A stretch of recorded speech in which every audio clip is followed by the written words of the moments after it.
Welcome to the Stereoscope podcast number 4. Got Anthony and Byron, and we got Adam from Virtual Presence Productions with us today. We're really excited to have him on. We've been watching his stuff for a while. Adam, say hi. Hi. I'm so happy to be here. I've been watching your stuff for a while. So, great minds. And it's the Bean Club, apparently. So, yeah. Happy to be part of it. So, yeah, this is a new format that we're doing. We haven't done this style before. Adam is effectively the third host on this episode. Right. And I think it's a format that I think is going to work a little bit better for the type of show that we're doing, especially to keep that length down because we were getting pretty high up there last time. Let's just dive into this. So, for context, Anthony and I got an Apple Vision Pro demo yesterday with our buddy Brandon, and you had the device. Tell us what you think about it. I still have it. You still have it? In the process of being boxed up to return tomorrow. I don't know where to even begin to start. I don't think I've ever been more disappointed in my life. I was so excited for this product. It is absolutely a business expense. It wasn't the money. It was the bottom line for me is this is not even a dev kit. To me, it's a prototype. I mean, I feel like I'm a guinea pig testing stuff. And I don't have the time. The amount of hours I put into just trying to get one of my files viewable was insane. And then come to find out, it doesn't look any better than the Quest 3. Yeah. Wow. That's pretty rough. The pixel smearing issue, the high persistence of these OLED displays, a deal breaker. And you don't realize it until you throw your Quest 3 back on and everything's perfect. It's perfect. So I will say that I was pretty impressed when I initially put on the device, mostly because, they're doing this whole song and dance routine, and, it is really impressive. And I did really think the screens, other than, because Anthony noticed the smearing, I did not notice it, but I did think that the screen quality, the HDR implementation was really impressive. And all of the other stuff, the hand tracking and the eye tracking and stuff, that's all stuff that I've experienced before, so it wasn't that big of a deal. But I did think that the quality of the screens was good. But the 8K is good. I mean, it listen, when the first icons come up, you're like, this a little bit better than I remember anything being. Yes, so definitely. I'm right with you, dude. And the 4 immersive videos they let you watch are amazing. They are amazing, and that's something that we were uniquely focused on for obvious reasons, Of course. And by the way, they're 90 frames per second. I think they're using really. They're using the Canon. I'm almost certain of this. They are using the Canon dual fisheye lens, but they're putting adapted. It on adapted. And from what I understand, it's only running at 50 megabytes per second, which blows my mind with what I know about compression. The bit rate? Yeah, which is insane. Okay, that's got to be something which proprietary. I can't imagine how that's possible, but I watched it online, so it must be. And it's 90 frames per second. However, what makes it good is the sensor. My goodness, it's just a beautiful. They're very beautiful. I'm just frustrated, as you know, that you can't actually go and watch any other immersive video. Yeah, I mean that's something that we were mentioning is that they have to be using some sort of cinema quality top tier camera. It's definitely sharper and it's got better dynamic range than the R5C has, and that's what really comes through. But and that's actually where I think it's not the Canon VR180 lens. I think they're using something custom because I think the lens itself is also sharper than the Canon lens. Also, the field of view within the video is not even close to 180. It's something like 140. No, it goes back and forth. That's the thing. Everybody the demo shows. Because I saw a lens mask at one point. And they were like here. Me, they were. Well, it did. Like Adam said, it did go back and forth. At one point, they do, which I think is actually the future and something I've tried to do a couple times, where you do toy with it in direction, right? You can bring it in and bring it back, and that's kind of the fun of telling the story. It's the same people that were frustrated that 180 isn't 360 because like, oh well, it's not. Stop for a second. If you direct it correctly, it's not an issue. Right. You think about 360 for like 2 seconds. You go, oh, that's cool, and then you're well, and and also, you never turn around again. In the traditional flat filmmaking world, you choose the aspect ratio that is right for your project, and this is the same. You know, I've seen, you know, there are videos by Lucid Tripper where he plays with framing and with immersive aspect ratios, and he changes it based on what the needs of his shoot are. And there's no reason that we can't do the same thing, you know? Right, but I'll go to my grave saying that 360 is a complete waste of bandwidth and direction.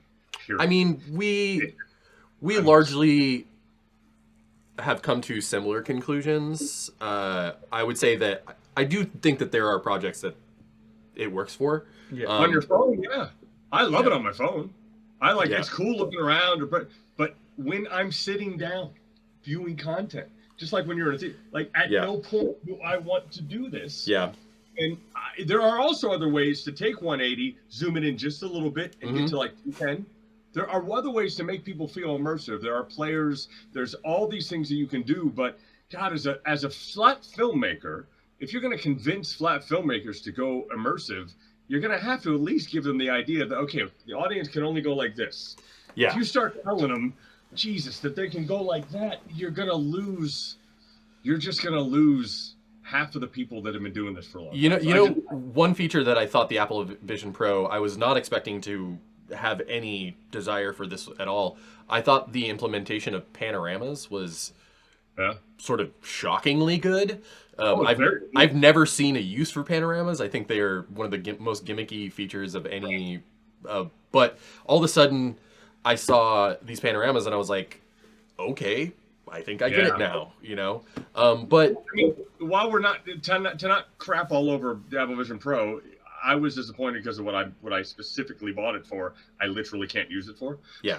Even though I got my files on there, they're warped a little differently. Passing the headset to somebody's impossible because they have to go through the entire hand process and the eye process, and then they have to click it, and they have to find it, and they have to change it to left and right, and they have to hit VR 180, and they have to hit play, and it's like, dude, I can't hand this to a client. Yeah, this is insane. But the good thing that is clearly where you know this is the future, and I don't want to badmouth it too much because we kind of really need people to buy this one and the next one and so forth. So this all goes forward. The spatial shit is crazy, dude. Like being able to put layouts of like, here's my TV, here's my this, here's that. I'm walking around my kitchen. I had a blast setting up my house and doing that. But you can't save the layouts. So you got to do that every freaking time. And it's like, what is the point? I'm going to spend 15 minutes setting up my layout, and then if I need to go to another room and bring it, well, it's gone. I mean, again, this will all be fixed in different 100% operating systems, but it was just shocking that especially for the price, the Quest 3 is actually a better product. I hate to exactly mirror what Zuck said today. Yeah, I saw that. I watched it yesterday. The spokesman, he's the worst spokesman that has ever lived, but I don't think there's one thing that he said that wasn't on the money. Yeah, absolutely. Like, honest to goodness, a better usable product. I have nothing else to do with this thing. I've had the thing for 2 weeks. I used it a bunch for a couple days. I never picked it up again. Ever. So $4,000. On Tuesday, I worked in my Quest 3 for 4 hours doing porting my laptop screen into the Quest, and worked on my laptop using my headset as a large virtual screen, and I had Amazon Music playing in one tab and YouTube on another tab and my laptop in the middle. And I worked for 4 hours in my headset, and the only reason I took it off wasn't because it was uncomfortable, it was because I had other things to do. And as long as you have a ballast, a counterweight, the headsets are totally comfortable enough to wear for 4 hours. And the lenses are big, and the pancake lenses on the Quest 3 are so amazing. Yeah, no, it's funny how much it made me appreciate the Quest 3. I was like, oh my goodness, they really knocked it out of the park for $500. And it is so versatile. And I work in it daily. Yeah. Literally daily. I mean, that's how I edit my videos. Everybody asks me, how do you do all the 3D stuff and how do you avoid occlusion when you're putting that stuff? Like, I'm in my headset. I'm literally editing in my headset. And that's the only way to do it. So I'm working in it constantly. And it's funny because after the Apple Vision Pro, I thought, you know what? I'm probably going to go back and look at my Quest and be like, ooh, I did notice that obviously the blacks aren't as black. Yeah. But that went away in 15 seconds. Yeah. And what came back was the menu in front of me in mixed reality. When I went like this, it was perfect. Yeah. Yeah. It didn't blur. It didn't smear. And I was like, for $4,000, I just can't believe how they could have let that. Yeah. Thrill Seeker just did a video on this too. How could they have let the persistence issue? Nobody could believe they could let that out of the Apple headquarters before they fixed that. Because to me, that's unforgivable. Yeah, So. a shocking number of people don't notice it, and maybe it's because you've talked about it that I noticed it. But like as soon as I started looking, and because you can kind of catch the foveated rendering happening too, and as soon as I was looking at that, then I turned my head and see the smearing, and I was like, oh, that is bad. It's really bad. Foveated rendering. Yeah. I accept that. I don't accept pixels. 100%. I'm on the same boat. It's so immersion breaking, and I think basically half the people that have Apple Vision Pro, first of all, you're going to defend anything you just spent $4,000. Yeah. I can understand why people are doing that, but I just think a lot of people have not used the Quest 3 the way you can actually use it, Yeah. which is in mixed reality, which is through virtual desktop, which is through editing and working. I'd already done all that stuff. And yes, 8K is awesome, but I'm telling you, dude, I looked at my NFL reel that I show to everybody. I looked at that how many times? 3 times on the Apple Vision Pro. Put it back on the Quest. Put it back. I could barely tell. And in fact, it was worse on the Apple Vision Pro because if you turn your head, there's a little bit of motion blur, and it kind of makes you sick. Yeah. And I'm like, oh my god. So I have to give it back. There's no reason to even pretend I'm cool and have it. You know, like it's completely worthless for what I do. So. All right, YouTube is working on an Apple Vision Pro app, they announced. And not VR 180, but yes. What was that? Not VR 180, but yes. Yeah, I mean, I'm guessing that we'll see. No immersive video works. What's that? No immersive video works. Okay. On a website at all. Currently. You can watch YouTube. Currently, yeah. But what he's saying is that they're developing an actual app. Oh, yeah, sure, someday. Okay. Yeah, exactly. That's right. Yeah. I mean, all right. Yeah. Well, I think it's important because YouTube. So YouTube used to have, there's the YouTube VR app for Quest 3 and PC, and it's been around for a while now. But it has effectively been deprecated until like the last few months, where the Quest 3 app was updated for the first time in like almost 2 years. Yeah, right after. Oh, was it really? I didn't know that. It has extra functionality now where you can, because before it launches into an immersive mode, now there's a button at the top of the app where if you punch it, it zooms back into your pass-through. So you can move your YouTuber app around on your Oculus 3 like anchor. Oh, cool. And so you can watch YouTube as if it was like a side-loaded APK, because I'm sure that they saw that people were side-loading YouTube APKs. So obviously Google has their own headset coming from Samsung. So they're doing the software, Samsung is doing the hardware. And so all these features that YouTube has kept on the side or hasn't been implemented with Apple Vision Pro, I would assume because that Swan Dive app, there is an immersive mode for that, because they're immersive videos. So I'll put it on right now and tell you it doesn't work. It doesn't. I hear, listen, the reality player says it does immersive. All these things said it did immersive. It doesn't. It'll play it and then it's really stuttery. You can't move your head. The Moon player is only one. Yeah, I have been able to play. Now, some 360 mono, yes. But, Jesus, I don't know who's looking for that.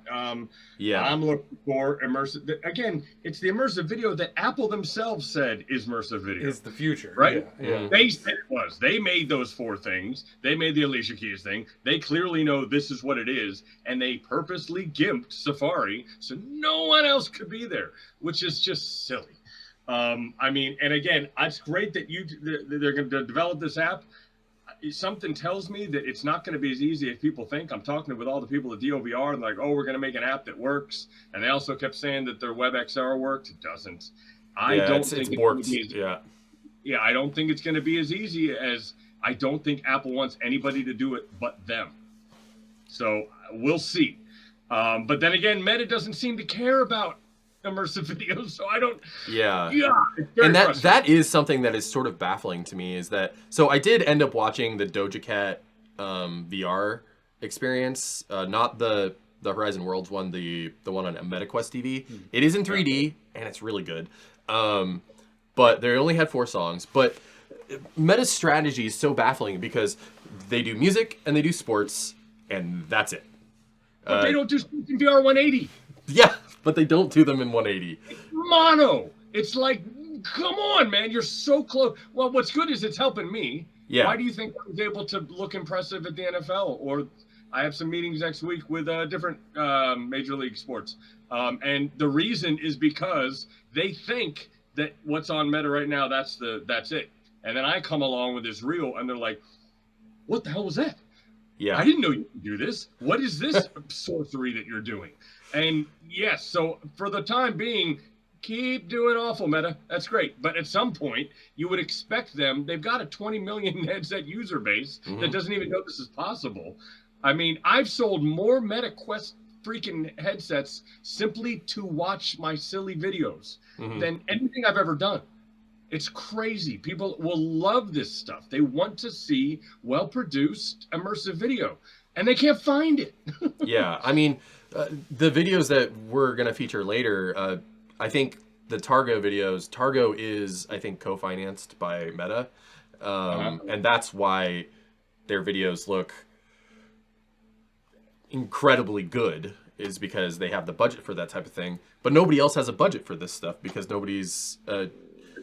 I mean, you could do a lot of the stuff without the budget. It's just time, but yeah, that's what I was going to say to you guys. Why aren't you guys making more stuff? You got the camera, you got the go make shit. We're working on stuff. We've got a couple projects that are coming out in the next couple. I want creators to create. Yeah, and it's more so that like we both have, like other jobs. He's a working DP. I don't know if anybody know this. My day job, I'm a bartender. Like, that's how I make the majority of my money. I think you can make a lot of cool videos in a bar. I'm just saying the dark, the black levels that's a pretty good camera for that. That's true. Yeah, it's amazing stuff. I think a lot of creators get stuck in. Well, we need to have a script and we need to have this and it's like. You need to just fall up the stairs already. Like, go roll something down a hill and start to learn what makes good stuff good. Yeah. That isn't just bikinis. I 100% agree. It's like we've been having this discussion a lot because it's like we do the same thing. We get hung up on like we want to make this big plan, yada yada. I'm like, we just need to make small things because we're gonna fuck it up and then figure out what was wrong and figure out how to fix it and get better every time. And the way that I got in that baseball dugout at that Columbus Clippers game was I sat there for the first 6 months of the year, made 40 VR 180 films, every possible genre I possibly could find. Anywhere in the world, anything I could do, and I made a reel. And that 2 to 3 minute reel, when I showed it, then they're like, oh, okay, now and then that led to the NFL, which led to the Super Bowl, which led to all those things. So again, if I can inspire you guys to do anything, it's just shoot anything and start to mess with it and start to understand what works and what doesn't. Because right now, all we have are like naked ladies. And it's like, it's making me crazy. It's making me, I met with Ivan. They came to my house after CES and dude, they are a little scattered. Let's just say that. They're so in love with every piece of new technology. I don't want to badmouth the OVR at all, but they are so in love with all these different pieces of technology, and it seems to be an issue. Yeah. I mean, I think they've definitely made some good headway, but it does seem like they're a little scatterbrained. So They're very scattered. I mean, well, just this Apple Vision Pro thing. I think Ivan went on Facebook about 18 times and said it's working, and I'd be like, Ivan, it's not working. He didn't have one. yeah, And I was like, please stop saying this. You're making it look so bushly. Like, and I'd go on and check it out. It doesn't work at all. And then we'd all go into the file and go, yeah, buddy, it's not working. Maybe wait a few seconds. And it's working. It's working. It's really working. So it's been a rough couple weeks with this Apple Vision Pro. Like, I'm very excited about giving it back and not feeling tethered to trying to make it work. it's funny because the next topic was about how DOVR has claimed that their WebXR is working, and it's it's not their fault. yeah, It's not their fault at all. Safari purposely gimped immersive video on Safari. Like, well, it's just, they did it so on what I purpose. was reading was that the implementation of WebXR on Safari is a limited implementation. Yeah. It doesn't have full access to the WebXR suite. And why should it? They don't care about it. They never cared about it. It was never their intention for that to be a feature set. Ever. So, and I kept writing to him, I'm like, work on your app, because that's all you got, man. Right now, work on a really good app. That's the only thing you could do. Mm-hmm. Hell, I think DOVR could be the next YouTube or Vimeo. But yeah, absolutely. I totally agree, because that homepage is remarkable. yeah, I mean, how many clients I've lost. I do think we need a portal for immersive content, because YouTube is so not focused on anything immersive that the assumption that people are watching your content in a headset is wild, because there are ways to tell, but you need a portal that is immersive to translate into immersive views. Right. Well, that's the problem with DOVR too. Also, is that you can watch it on your PC. Like, if I post a link to DOVR, I get all these thousands of views, whatever. But I know they're not watching in their headset. Meta TV, on the other hand, I've gotten over almost 100,000 views on my videos on Meta TV, and there's no other way to possibly watch that than on a headset. So at least you kind of get a feel for that. And that's people trying to go through that awful app. That Meta TV app is so difficult to navigate and so uncurated and just very frustrating. So it's a hard time to be a VR filmmaker. In general, that is the issue. I mean, like, every time we do this exercise about, like, go find a nice video and we'll talk about this video, the process of finding a decent video is excruciating. I mean, you go to DO, and like you're saying, it's all hot girl videos, and it's just like, how do I filter all this shit out so I can find something interesting? And then, again, the same thing on Meta TV. I did eventually find something on Meta, but like you're saying, it's not a pleasant experience. It doesn't feel curated. It doesn't feel managed. It's just blah. Well, and also the good quality stuff is so instantly obvious. Yeah. Even like the genre, like, I mean, and that's what frustrates me about Dio. They're like, oh, we don't want to curate all this. I'm like, guys, it'd be really freaking easy to. I mean, probably you want 100 videos a day, but you know how easy it is to label. That's a butt. That's boobs. That isn't. This is a camera test from some guy that just got the camera. Move that over there. Like, oh, this is something that somebody spent 300 hours making. The Back to the Future Universal ride in an actual DeLorean time machine. You can't find that. Like, and it was crazy. I had him here. I put him in the DeLorean. I had him watch it, and he's like, "Oh my God, is this on DOVR?" I'm like, "Yeah, you never know. You never know, would you?" I was like, "Really, dude?" Oh, he's like, "Oh, we got to do something about that." So our next topic is, so there's a new immersive video portal on Apple Vision Pro by a company called Atlas 5. So Atlas 5, so the app is called Swan Dive, and it's a subscription model that is I was on that. Keep going. So it's an Apple Vision Pro app that is immersive, and it's an aggregator for immersive videos. But it seems like it started its life as a way for them to capitalize on these animated CG videos that they have been working on since about 2018. Right. So you have the Swan Dive app? Yeah. Okay. I mean, what the first thing you do on here is you download everything you possibly can, right? You know, none of this looked okay. Let's see. Goodbye, Mr. Octopus. Oh, I got to subscribe. Do I got to pay just to watch it? Probably. Yes. Okay. Well, that was fun. I'm not going to do that. Is there really not one thing I can watch without paying? See, you got to have a taste. Like, I don't understand people who don't put the little taste out there, you know? Yeah. I mean, I guess they figure if you're buying the thing, you're going to spend whatever. They do have one? It says try it for free for 3 months, and then it's $149 a year. Like, yeah, it's $12.99 a month or $149 a year. $11.99 actually, but I mean, yeah, there's not. Is this all? Are we sure this is all VR 180? I don't know if it's VR 180, but I do believe that it is immersive. I sort of want to do a real deep dive into the Apple immersive videos because you've seen all of them. We've seen clips of them. Yeah, I've seen all 4. So, just for the audience, there are 4 Apple immersive videos available at launch. There's only 4.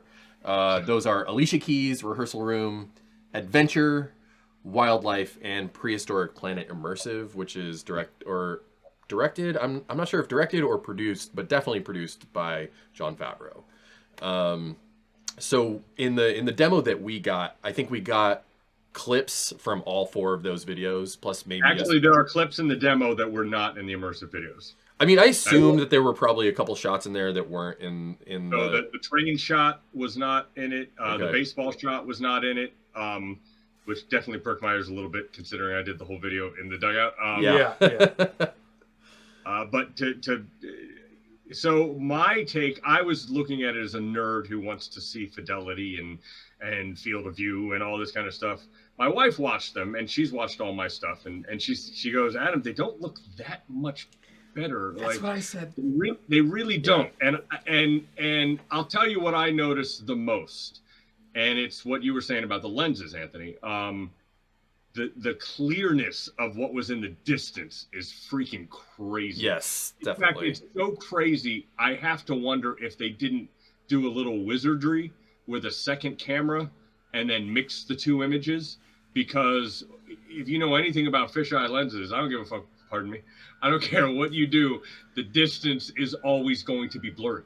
Yeah. But the distance in that tightrope one, oh, it's not blurry. Mm-hmm. It is the clearest thing, and you're like, God, I was just like, this. It's clearer than your actual eyes would be in real life, right? So I was like, man, that's crazy. So the tightrope one is incredible simply because, have you ever seen the picture of the rig that they're using to get her to do that? This massive crane with a thing as big as her. It's just an impressive feat of filmmaking because it was such a hard thing to get on the side of a cliff. Mm-hmm. But then let's go to the South Africa one, which was the wildlife one. I thought the wildlife shots, all of that stuff with the rhino coming up to you, I thought that was incredible. Amazing. Absolutely incredible. And what they did that I cannot understand how they did was the forest. If you've ever done anything with a forest, the compression is an absolute pain in the ass because little tiny movements and MPEG compression gets all blocky.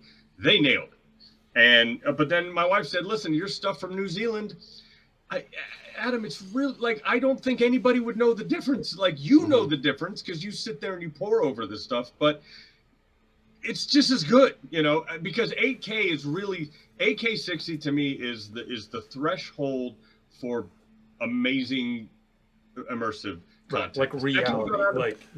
So here's a question. What bit rate do you use for your videos? It's funny. I've just been working on this because I was trying to find a reason to keep the Apple Vision Pro. So I did the Apple Vision Pro can play a file at like 400 megabits per second.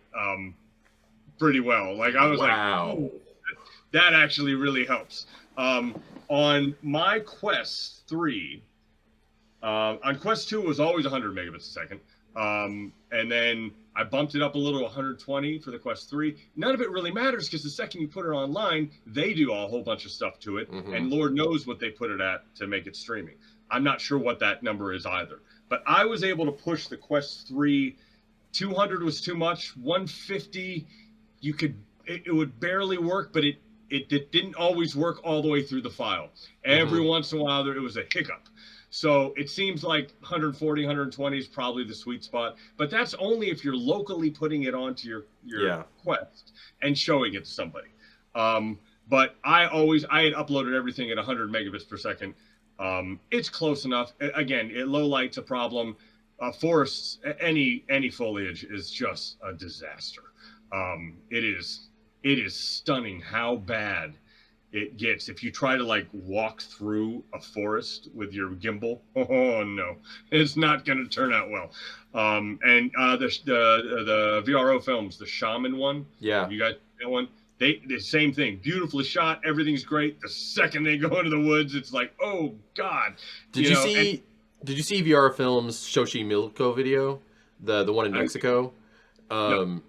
We went over it on the second episode, and that was incredibly well lit because they're in total sunlight, you know. Right. But the colors and the vibrancy popped in a way that I think is one of the few times that I've been like, wow, that really, really comes across even through these like poor LCD screens. Well, honest to God, it's all color grading, dude. Everybody keeps asking me about workflow and secrets. And I'm like, guys, color grading, color grading, and there's no secret. It's hard. It's just hard. Do you use LUTs or do you do it by hand? What's that? Are you starting with LUTs or are you doing it by hand? To me, the LUTs slow down my computer. And if you can, it's a weird. There's a secret. You want to render something a little faster? Don't put LUTs on it, because it slowed it down. I mean, I did test after test after test. I mean, listen, if you're already doing an overnight render, it doesn't really matter. So, but I found that no, you got to just go back to the old school tutorials of what color grading is, why you do it, how it changes depending on your ISO, how it changes depending on your f-stop. Like there's a reason colorists are paid a fortune. That is the key.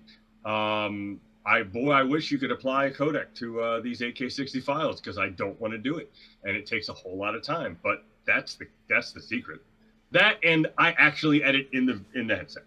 That's the one thing that I don't see other people doing, because you can tell right away because they put something 3D up and the occlusion's all messed up because the words are through people's. Well, yeah, you got to sit there. The whole the anaglyph glasses don't do it well enough. It's not good enough. You really have to be in a headset. You got to be able to play around in it, which also means your computer is. I have the most ridiculously sized computer you can possibly imagine. It's what you got to do, man. I don't think there's any way around it. Yeah, I agree. As someone who just had to rebuild my machine to something more powerful. I watched you guys. I remember you saying, "Yep, we lost everything. Can we start a GoFundMe for my freaking computer rig?" Like, I feel you, brother. Yeah. The Alicia Keys video, that one was interesting because it was grainier than I thought it was going to be. I don't know. It must have been shot by a different team, I'm guessing. No, I bet it's same camera. It's just not nearly as much light as being outside. I mean, you're talking about orders of magnitude different amount of light. So and the nice thing about with the Alicia Keys video, that's when I was almost certain that they were using a Canon fisheye lens on a different camera, because you can see they have 3 towers in the Alicia Keys. They're white towers, and you see the lenses, and I'm like, dude, I guarantee you they're just hiding the fact that they're the Canon lenses, and they're hooking it up to a better camera. Yeah, you might be right. I mean, because you've been able to spend more time with that stuff, whereas I saw in this one quick demo. Because there's some shots. I kept pausing and looking at the camera. What I was doing was trying to find the camera. Yeah, and I couldn't believe they actually let us see it. I was pretty stunned by that, because the Alicia Keys thing, I guess they wanted to make it like a hang. So they didn't want cameramen in there, so they just set it all up and everybody went away, which I get for a vibe. But I wouldn't have let people see what they did. They gave away too much information. Okay, so we're gonna move on to the featured videos for this episode. So the 2 videos that we're featuring, the first one is the Sushi Master from Behind the Dish by Targo, and the other is Travel with Caro Chimborazo, which is in Ecuador. The Travel with Caro video we found a couple months ago, but we had some other stuff come in, And then the Targo video is actually from a couple years ago, and I've seen most of Targo's work before. They've been around since 2018, or at least that's when their first project was produced or released. Anthony, this was your selection, so tell us about what you think. So yeah, I mean, this was part of my just trying to find decent quality material on any DO or meta, and stumbled into this one. And it's good. It starts out just like solid good, where they're telling a story, they're using the medium I think correctly and not moving the camera in any weird ways. It's cool to be in Japan and you're seeing like the shop and it is a the 3D fish market. 360. It is 3D 360, which context. is another great example of why I don't think it's necessary, because I don't know that There's a couple of times where if you look around, they're on a hillside. I didn't even realize it wasn't VR 180 for about 7 or 8 minutes. But so like every now and then you'd be in a space where it might pay off a little bit to look around. You see up the hill instead of just down the hill, but it comes at a cost of like bad stitching lines. Like I kept seeing stitch lines. And I was like, it takes you out. And it's half the resolution now. Exactly. Yeah. It's just like, oh. So I feel like, again, unnecessary. That was one of the first videos I watched when I started getting into this, by the way. Oh, really? Yeah. So I know exactly what you were talking about. Yeah. And, well, they're using a custom camera. So the rig, the macro food shots are what really took my breath away. Like that was more impressive than anything I saw yesterday on the AVP demo. It is gorgeous, like absolutely exquisite footage. And this is where the adult entertainment industry told us what you're supposed to do with these cameras. It's up close stuff. Yeah. Don't need to get any more graphic than that, but that's the point. That's what it works well in. Yeah. Right? Like a good within 2 feet. Right? So now, that's as long as you have that in focus. Oh my goodness! I don't know how much of my New Zealand stuff you saw, but like when I did the cyclists hanging on the back of a pickup truck, that stuff was really great. If I can, what's that? I said that stuff was really great.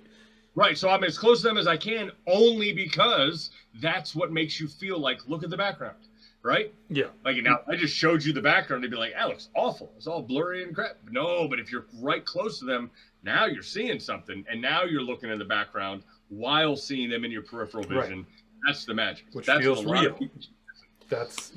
I thought that it had a very confident style of storytelling, which I think it also very much mimics the way that you do your videos, where there's a scene that there's voiceover narrating what's happening in the frame, and it seems like that's a very popular way of storytelling in VR.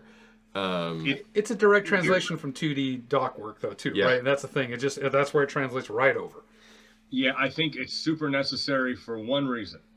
When you immerse somebody, it's overwhelming, and if you don't talk them through what to look at in these beginning ages, you're gonna run into some problems, and it's gonna be very hard for them to follow a narrative unless there's this nice sounding voice that explains to you what's going. I mean, it's trite. It's not something you always want to do. It's very trite in flat video, right? It's almost like looked down upon as a lazy narrative. Yeah. But in VR 180, oh man, it works.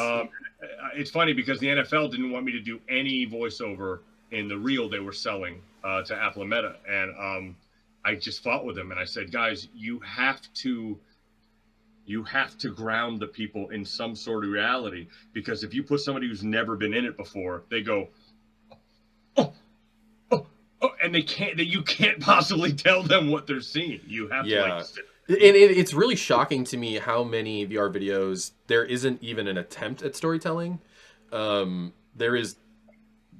It's just really a guy with a camera filming stuff. Well, and most of, unfortunately, the storytelling stuff that I've seen that is fiction, it's so gimmicky and that's a big problem. A huge problem. And I'm actually now trying to work on, I said in one of the videos, I've been doing all these tests. I've made you feel present in real life. I would like to make it feel like you're present inside a movie from the 1980s.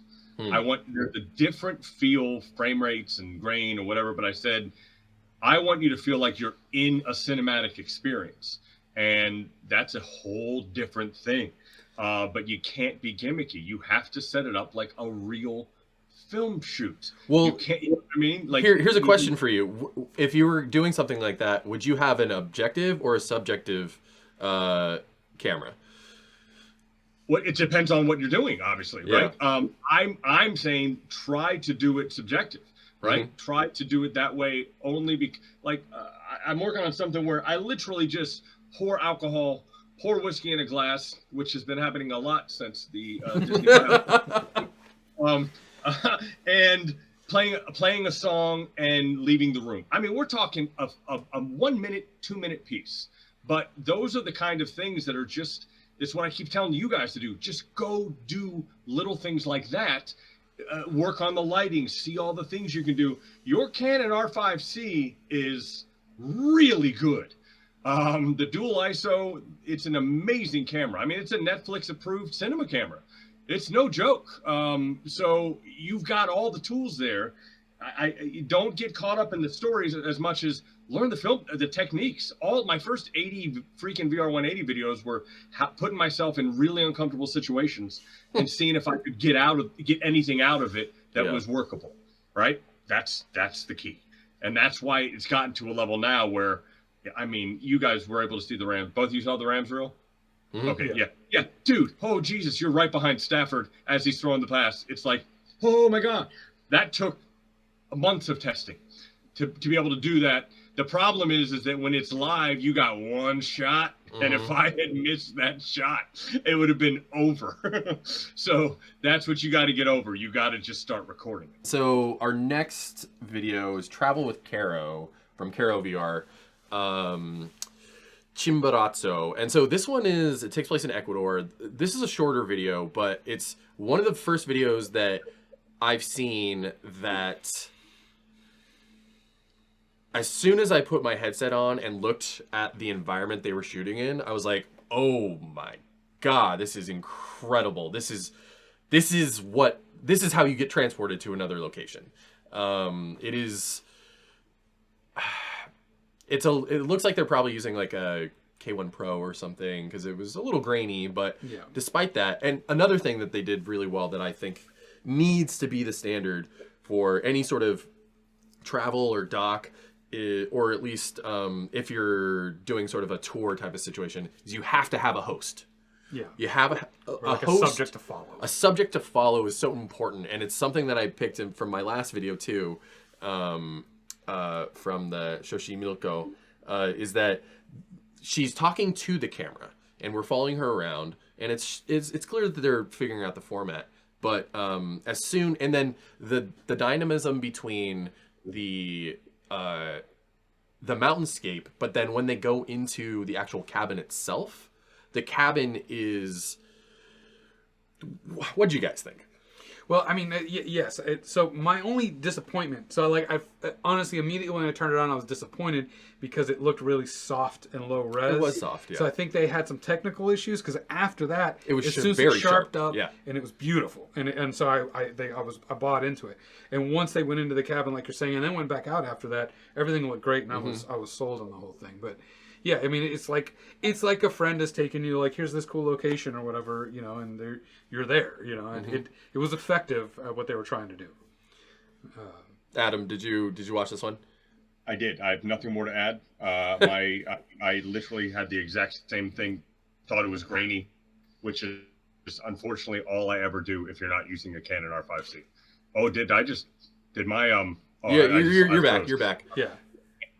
Yeah. No, like. I'm a snob now, right? This is exactly what happened to me. I was like, I'm just like filtering by 8K now. I don't even want to see anything else. Yeah, and I, not only a snob, but it's also like I just think less of. I don't spend time on it because it's already so difficult to. I feel like if you're serious, you bought the Canon R5C and a dual fisheye, and if you didn't, you're not serious. And I got other stuff to do. Yeah. See, I don't feel necessarily. There's still going to be content that's made by. It's harsh, but I kind of agree. I mean, I'm tending to agree, and I don't even want to agree. But yeah. Right. I don't know. I still think there's a place in the market for prosumer level content. It's all the hot girl videos. So Adam, I think we're gonna use the rest of this time. Just tell us what's been going on with you. What is the? I was waiting for you to get to the real drama. I was like, you really gonna have me on talk about all the other people? Because I got some awful stuff that happened No, to me. this was always the intention. This was always the intention. I know. I as you know, booked the Super Bowl on December 8th, and what I think most people don't realize is that it required me to turn my company into an S corp. It required maybe $12,000 worth of backups. It required a tremendous amount of production meetings and so forth to prepare for a Super Bowl shoot. My goodness, right? It's the biggest thing ever. And on January 16th, it was announced through Variety that Disney was going to be by a deal with ESPN and NFL or whatever. They were going to take over NFL Media, which is who I was working for, which basically just froze everybody's account. And they said, until the merger goes through, we can't, everything's frozen. And I'm like, well, my credit card wasn't frozen. What do I do now? So I got a good deal of everything back money-wise. I got to tip my hat at Amazon on their return policies. It was already open. Thank God. There were a couple things where I was like, are they really going to give me? Okay, they gave it all back. And then at this point, thank God the Super Bowl is now over, because I thought I was okay until that pregame started. And I was like, ooh, that hurts. I'll tell you what hurts the most. This is the first time my family has ever been around me when something of that magnitude happened. I've had a lot of show business stories where I had my own late night show that was going to run up against Craig Ferguson on CBS. And then the guy that did it got fired. And I was like, oh, but we were already in talk. They're like, nope, everything he did, greenlit, gone. And you're like, oh, what? But I had never told my kids I was going to be at the Super Bowl, and they told their friends, hey, my dad's going to be at the Super Bowl. And then they have to have the egg on their face when they're like, we didn't see you at the Super Bowl. We didn't see you. It's like, oh, geez. So that was the hardest part about all this, is that I've got to, I feel bad for everybody who's gone on this journey with me. And then there's all the people that like, you probably didn't really have it. I'm like, oh God, did I have it? Oh God, did I spend out the nose for it? That being said, once the initial shock went off, I have been contacting every single DeLorean contact that I had in the 10 years of doing Rent the DeLorean. And it's quite a list, actually. I work for Facebook and Google and YouTube, and every big company, Apple. I've worked for all these people, but I work for Lakers TV, and I contacted that producer, which has now set up all of this stuff, with all of these people finally seeing it. Not necessarily the leagues, but the people that produce and showcase some of it, and all about trying to do behind the scenes footage for, I'm in a great town. We've got Major League Baseball, we've got hockey, we've got basketball, we've got soccer, we've got all that kind of stuff. So the good news on all this is the merger goes through in April with the NFL. They are still going to be pitching to Apple and Meta, presuming the new bosses at Disney and ESPN think that's a good idea. I can't imagine why they wouldn't. They already have, Right. Yeah. The biggest concern has to be, they're like, oh, that sounds great. That was a great reel. We got some people that are going to do that. And then that's the biggest concern, right? Because who am I? Who is me? But except I'm the guy that did what that reel is. So you just kind of have to have faith that what you did is different than what anybody else did. And in the meantime, do everything you can to get, established doing other stuff. That's the hope. I need a press release with my company and another big company talking about a partnership. I get one of those, I'm kind of home free, right? So I'm just pushing and pushing and pushing, and I got meetings lined up next week, the week after. Basically, the way I looked at it, I told my accountants what happened, and they're like, oh, I'm sorry, we already put all the paperwork in. And I said, it's going to be my goal to make me have needed to have an S corp at some point this year. I certainly have the write-offs. I need a few write-ons to make this but at the moment, again, it's unbelievably devastating and disappointing news, but the reel's undeniable. It's just one of those things that anybody who sees it, I don't know if you saw me on the radio last week with Kelly. Yeah, I saw that. dude, he lost his mind. I mean, and then afterwards they talked about it, and then he showed his producer, and they're all like, they literally had no idea that the concept was even possible. Because anybody who's ever watched video in 360, they're like, yeah, it's all right, I guess. Yeah. All right, I guess. But that Rams reel was like, okay, that felt like I was standing there, and I want to see more of that, please. Yeah. It's funny, I just had somebody email me. He's like, so I'm going to get the Canon R5C. What are your suggestions? I'm like, oh, shit, man. Like, prepare to lose everything, your entire life. I'm like, yo, Hugh-ho, YouTube, good luck. Yeah. But, yeah, because that guy has... I can't understand a word he says. He's the greatest person I've ever met. Like I love Hugh. Honestly, we've been watching Hugh for years, literally years now. Half the stuff that we know how to do, we learned from him. Absolutely. And I told him I love him to death. I am amazed at how many times I've had to slow down the video because I really want to hear everything he's saying. But he's so lovable. He's right? so like, passionate about the medium, yeah, and you can see it in every word. And his dedication to comparing the quality of cameras. I mean, there were definitely... we had a Zcam K1 Pro for a while that we got based on his advice. And the quality at the time was It was a huge leap for us at the time. But, you know... I think like you. And yeah, he's the key to anybody who's buying a Canon R5C. But I'll still tell you, there is no secret. It's really hard, and you got to be able to color grade, and you better have a really fast computer. That's it. There you go. If you try to do this thing, if you try to do it on a potato, you're gonna nuke your rig. But yeah, again, there really is no secret. It's work. It's just work and work and work and work and work. And just like anything, like the Canon, goodness, everything's manual, man. Like, God damn it. Like, I mean, that's another thing I haven't had to deal with in a long time. I've been, for some things I don't do autofocus, but I sure liked it. Yeah. You know, right? Or I don't know, having a codec. I know people love RAW, but for this, it's really over the top. This is not.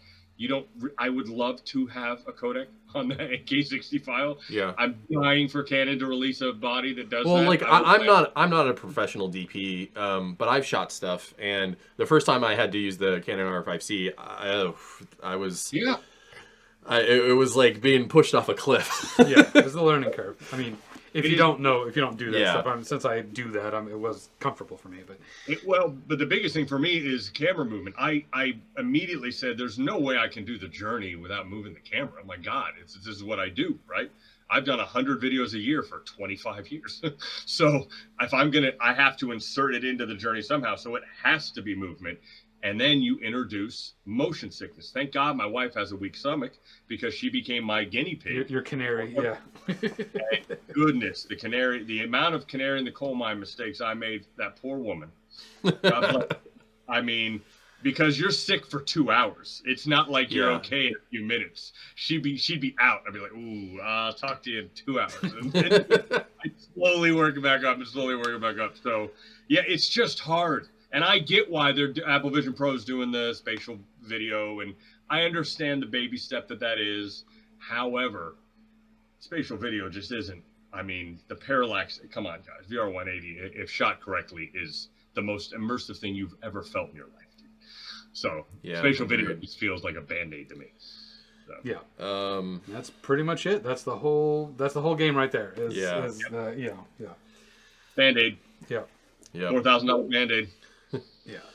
With a $1,500 phone that I got specifically for spatial video, and I was like, God damn, why did I do that? Are there any closing remarks? Anything you want to say to the audience? Anything you want to say to us?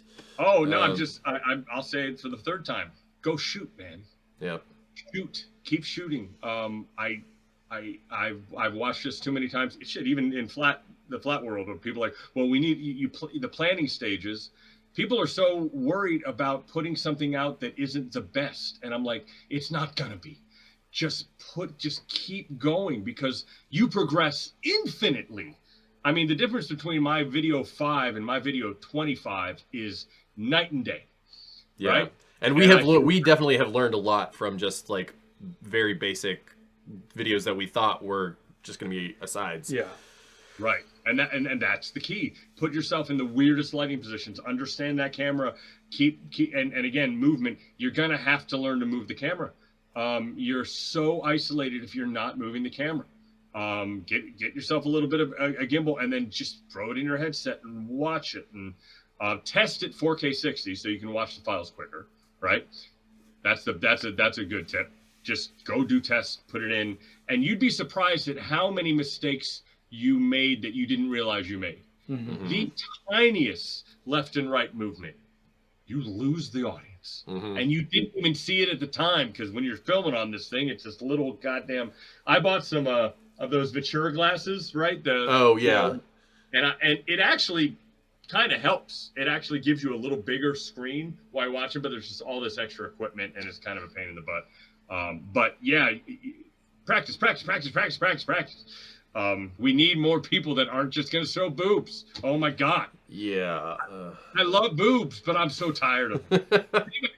If I see one more ass in a thumbnail, you know, like. And I just don't understand why they don't just put it on the boob page. They're gonna find it. People are gonna find it. So I think they're very quickly learning their lesson, because they're. Really? Well, they definitely in the last like 3 months seem to have done a better job changing it up. It depends on the day, dude. Yeah, I'm not sure I agree. Yeah, we're Okay. All right. Okay, I think that's probably it, guys. Adam, thank you so much for being on the podcast. I really appreciate it. It was great having you. Awesome, man. Yeah. Man.